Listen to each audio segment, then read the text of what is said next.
I don't usually represent like a physical body because I very much think about the house as like a metaphor for my bodily experience in a space.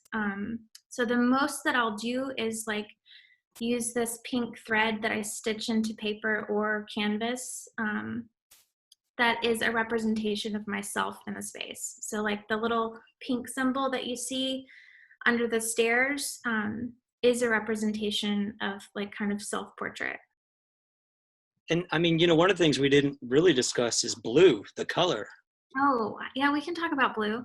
I would love to hear about blue. And I'll just say that Rebecca Solnit, in her book, A Field Guide to Getting Lost, has 2 chapters called The Blue of Distance. So I working with blue has been kind of my avenue to finding my artistic voice.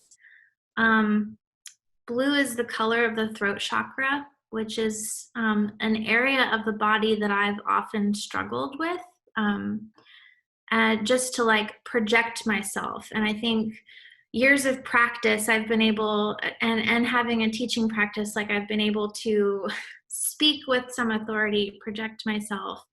But for many, many years, and like when I first started out teaching, I mean, my student teacher people were like, you have got to speak up.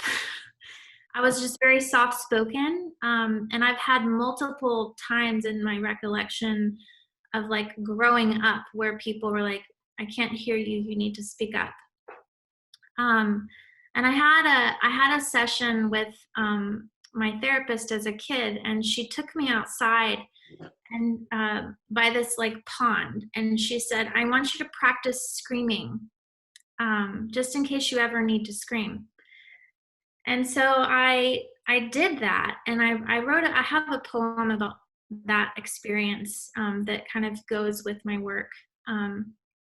But that process of like screaming until you feel like powerful, is kind of what the blue represents to me in a way, of like releasing this throat chakra, to be able to say what needs to be said, because a lot of the things I felt like I confronted in making this autobiographical work was hard to talk about. Like it's maybe not blatant, but there's a lot of issues with domestic family life. And so, yeah, so very just, it's been a color that's allowed me to find healing and release, like, and find my voice. Awesome. Yeah, it's a color I sort of keep turning over personally as well, without a destination origin, but just sort of kind of intertwined.